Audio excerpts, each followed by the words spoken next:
Hey everyone, welcome back. Today's story is one that will leave you speechless. It takes us back to Mississippi, in the year 1862, during one of the darkest times in American history. In a world ruled by pain, chains, and silence, a young slave boy faced certain death. Yet somehow, he survived. Doctors couldn't explain it. Witnesses swore it was supernatural. And what happened next became one of the most baffling mysteries ever recorded. Before we begin, tell me where are you watching from, and make sure to subscribe, because every story here comes from real historical research and countless hours of uncovering forgotten truths. Asterisk. The story begins on a plantation deep in the heart of Mississippi. 1862, a place where cruelty was routine and mercy was rare. The boy, believed to be around 12 years old, had committed what the overseers called an unforgivable disobedience. No one ever agreed on what he did. Some said he tried to escape. Others whispered he was caught praying for freedom. Whatever it was, it enraged his master. In a fit of fury, they tied him to a post under the burning sun for hours, denying him water or rest. When night fell, the punishment only grew harsher. Lashes tore through his skin, and by dawn, he was barely breathing. The men who carried out the orders said there was no way he could survive. His body was limp, lifeless. They left him in a shallow pit at the edge of the field, believing the earth would claim him before the next sunrise. But that wasn't the end. It was only the beginning of something no one could explain. Asterisk.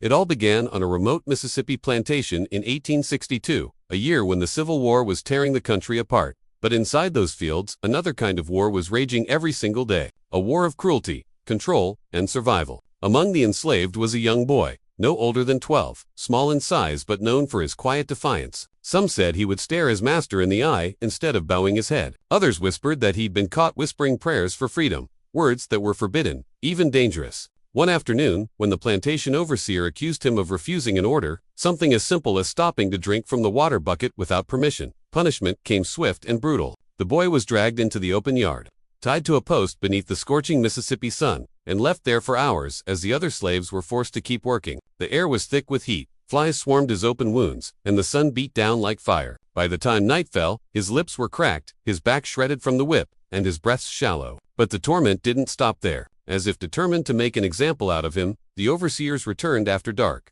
They continued the punishment, each strike echoing across the fields, drowning out the cries of those forced to listen. When his body finally went still, they untied him, certain he was dead. The men who carried out the orders dragged his limp body toward the far edge of the plantation, a patch of earth no one went near after dark. They dug a shallow hole and left him there, half covered, expecting the night to finish what they had begun. By dawn, his absence was no surprise. Another life lost to cruelty, another name never recorded. The master's wife was said to have muttered that it was God's justice. The others just turned away. But none of them knew that beneath that dry Mississippi soil, the boy's story wasn't over. Something impossible was about to happen, something that would make them question everything they believed about life, death, and the human soul. Asterisk. 2 days passed after the boy was left for dead. The plantation went on, as if nothing had happened. Cotton was picked, the overseer shouted, and the fields burned under the November sun. No one dared to speak of the boy. The few who had seen his punishment whispered that his spirit must be haunting the edges of the fields, because sometimes at night, they heard something, a faint sound, like shallow breathing or soft crying coming from the trees. Most brushed it off as the wind, but on the third day, something happened that no one could explain. A young slave girl, sent to fetch water from the nearby creek, came running back, her face pale with terror. She swore she saw something moving near the spot where the boy had been buried. At first, no one believed her. The overseer, annoyed, took 2 men with him to check, but when they reached the spot, they froze. The earth had been disturbed, the dirt pushed upward from below as if something had crawled out. And there, lying in the grass, covered in mud and dried blood, was the boy. He was alive. Barely, but alive. His eyes were open, cloudy, and unfocused, and his breathing was shallow but steady. The overseer stumbled back in shock. The boy's skin was cold, almost gray, his pulse faint but undeniable. They carried him back, unsure whether to call it a miracle or a curse. Some of the slaves fell to their knees, whispering prayers, believing God himself had sent a sign. Others refused to look at him at all, fearing it was something unnatural, that what had returned wasn't entirely human. When the master was told, he didn't believe it. He stormed down to the quarters himself, expecting to find a cruel joke or mistaken identity. But when he saw the boy, the same boy he ordered to be punished, the same boy who had stopped breathing in front of them, lying there, blinking weakly, he went pale. He demanded an explanation, but there was none. The doctor, when he arrived, said the boy's body temperature was impossibly low, his wounds infected, yet closing in strange, uneven ways. He should be dead, the doctor muttered, but he isn't. No one slept that night. The whisper spread fast across the fields, through the nearby town, even reaching neighboring plantations. Everyone wanted to see the boy who came back from the grave. What no one realized yet was that his return was just the beginning of a mystery that would only grow darker with time. Asterisk. The boy's recovery after being found alive was unlike anything anyone had ever witnessed. At first, it was slow and fragile. He barely moved, his body trembling with every breath, his skin mottled from the sun, lashes, and days without food or water. But then strange things began to happen. Wounds that should have festered and turned deadly began to close almost overnight. Scabs formed in patterns that made no sense, and the deep cuts across his back seemed to knit themselves together without infection. The plantation doctor, who had been called in disbelief, could not explain it. He had seen many survivors of severe abuse, but nothing like this. "It's unnatural," he muttered, shaking his head as he measured the boy's pulse, which, though weak, remained steady. Even more unsettling were the physical changes. His once small, fragile frame seemed to gain subtle strength day by day, as though his body were defying logic. The other slaves watched in awe and fear, whispering that the boy had been touched by something beyond the natural world. Some claimed that his eyes, once clouded with pain, now seemed to burn with a strange, knowing light, a look that unsettled even the toughest men on the plantation. What frightened the overseers most was that he began moving with a quiet, almost eerie determination. He would get up unassisted, though his legs were bruised and weak, and take cautious steps around the quarters. Every step seemed measured, deliberate, as if he understood something that no one else could. And when he tried to speak, his voice was weak, almost whispering, yet carried an intensity that made the adults around him shiver. Rumors of his miraculous recovery spread quickly. Neighboring plantations sent word, some out of disbelief, others out of curiosity. Ministers, doctors, and even travelers came, eager to witness what many were calling the boy who should have died. Each person left with more questions than answers. How could a body so broken, so near death, heal at such a speed? Was it divine intervention, a miracle, or something darker that no one dared to name? As the days passed, it became clear. The boy's recovery wasn't just a physical miracle, it carried an unspoken power, something that unsettled the hierarchy of the plantation itself. Those who had once ruled over him began to look at him differently, some with fear, others with reverence. And the boy, silent and watchful, seemed aware of the whispers, aware that he had survived something that no human should ever endure. His survival had already begun to change the world around him, in ways that would only grow stranger and more inexplicable with time. Asterisk. As the boy's recovery progressed, fear and fascination spread like wildfire across the plantation and beyond. The other slaves, who had endured years of brutality, viewed him with a mixture of awe, suspicion, and reverence. Some whispered that he was chosen by God, sent to witness the horrors of the world and survive as a symbol of divine justice. Others were less certain, claiming that something unnatural had touched him, that the boy had returned not fully human but carrying a force beyond mortal comprehension. His presence seemed to change the atmosphere around him. The air grew tense when he walked past, and even the overseers, hardened men who had witnessed countless horrors, began to avoid his gaze. The local townsfolk soon caught wind of the story. Word spread through markets, churches, and taverns. The boy who had died and come back to life. Curious and fearful, people began to gather near the plantation, claiming they wanted to see the miracle with their own eyes. Some of the visitors were doctors and scholars, driven by a desire to rationalize the impossible. Others were preachers and religious zealots, convinced that this boy was a living sign of God's will. Regardless of their intentions, each left unsettled. Reports circulated that even when hundreds were present, the boy seemed to radiate a quiet, almost imperceptible power, a presence that made people shiver and question what they believed possible. The plantation owners themselves were torn. Fear gnawed at them because the boy had survived something that should have ended him definitively. If his return was a miracle, what did it mean for those who wielded power through cruelty? Could they still dominate those under them when nature, or God, seemed to intervene on behalf of the powerless? Whispers of curses and divine punishment began circulating among the whites, fueling paranoia. Some nights, the master was said to sleep fitfully, dreaming of the boy rising from his grave, staring at him with unblinking eyes. Even the slaves who had witnessed his punishment and miraculous survival were affected. They began to gather secretly around him, offering small gifts or sharing whispered prayers. The boy, though silent most of the time, seemed to understand the attention and fear he provoked. His eyes, sharp, steady, and piercing, followed every movement, and there was a growing sense that he was no longer merely a victim, but a symbol of something far greater, something that blurred the lines between life, death, and the divine.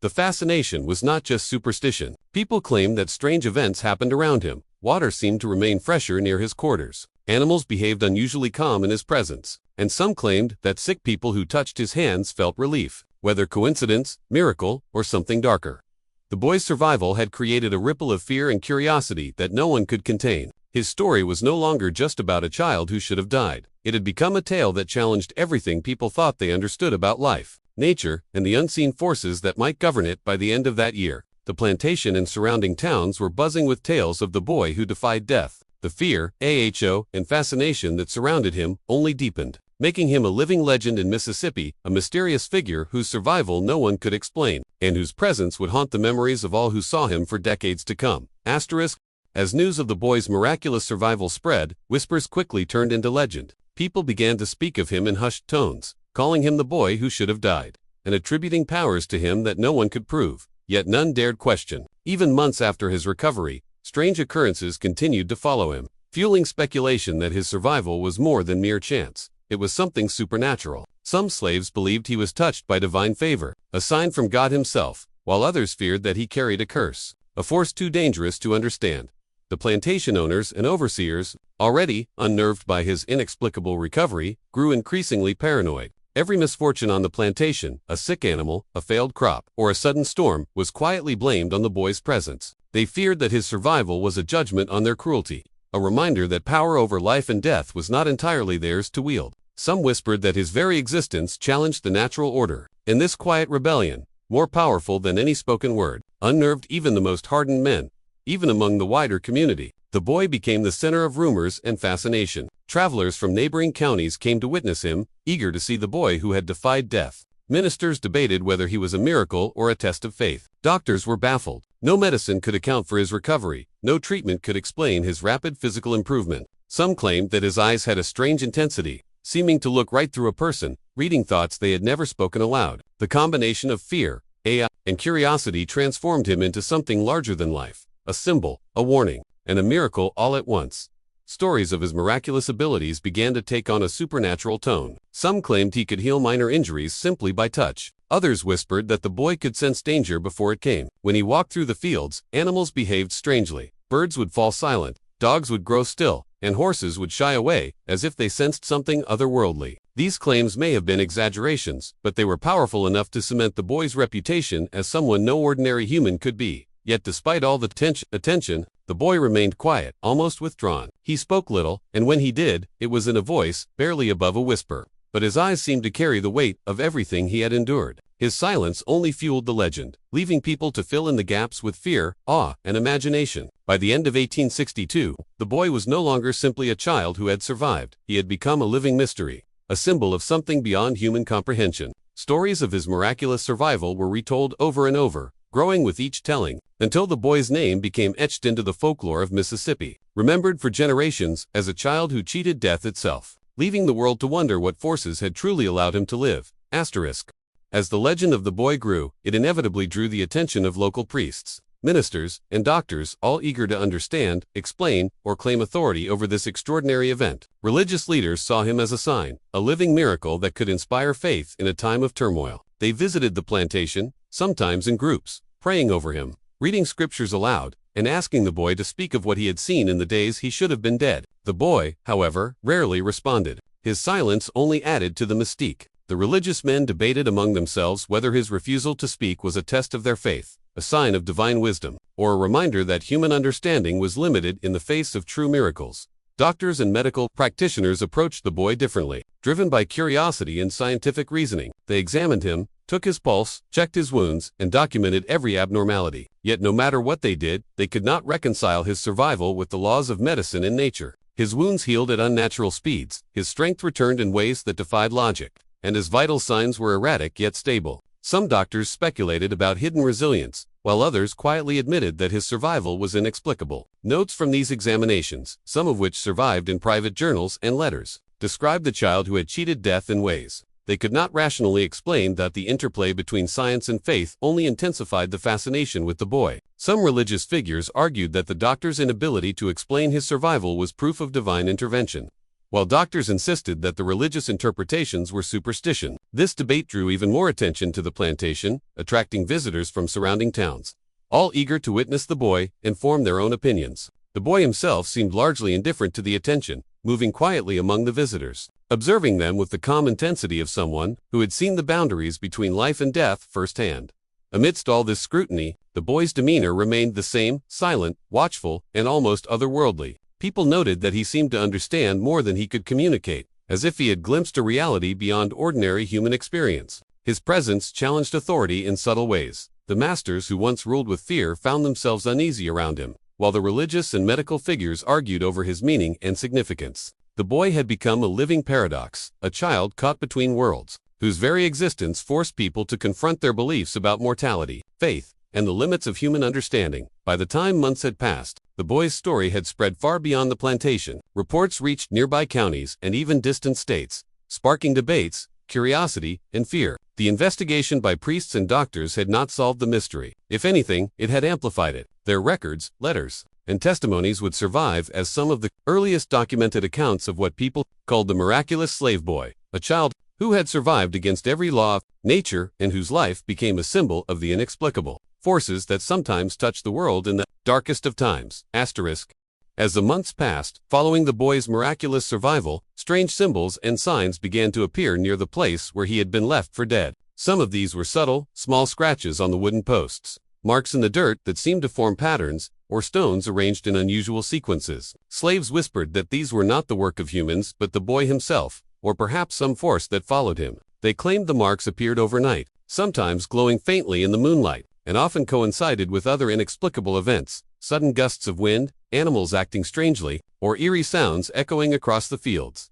The plantation owners were deeply unsettled. They tried to erase the signs, rubbing out the marks, filling in the holes, and replacing stones. But no matter what they did, the symbols would reappear. Overseers claimed that when they approached the site, they felt an overwhelming sense of dread, as though invisible eyes were watching them. Even the bravest men began avoiding the area after sunset. Some speculated that the boy's survival had awakened something supernatural in the land itself, a force connected to his near-death experience. The boy himself never spoke about the symbols. He would sometimes be found staring silently at the markings, his expression unreadable, as if he understood their significance but chose not to reveal it. Witnesses reported that when he was near the symbols, animals became unusually calm, while shadows seemed to linger longer than natural, almost as if the boy's presence had altered the very atmosphere around him. People began to fear and revere him in equal measure, convinced that his survival had left an indelible mark, not only on his body but on the land itself. Religious figures who visited the plantation were both fascinated and terrified. Some claimed the symbols were divine signs, evidence of God's hand in the boy's survival, while others whispered of curses or protective wards, a warning that tampering with forces beyond human understanding could bring misfortune. Doctors and scholars were equally perplexed, documenting the phenomena in meticulous detail, yet unable to offer a rational explanation. They noted patterns and repetitions in the symbols, but could not discern any meaning beyond speculation. Asterisk. Over time, the symbols became part of the legend of the boy. Stories spread that anyone who approached the site at night could feel an unseen presence, hear soft murmurs, or witness fleeting visions of the boy himself. The place became a site of whispered fear and awe, a tangible reminder that the boy's survival was not merely a physical anomaly, but a mystery that touched the boundaries of the natural and supernatural. By the end of that year, the marks and symbols around the plantation had become inseparable from the story of the miraculous boy, a haunting testament to a survival that no one could explain, and a mystery that would echo through Mississippi for generations. Asterisk.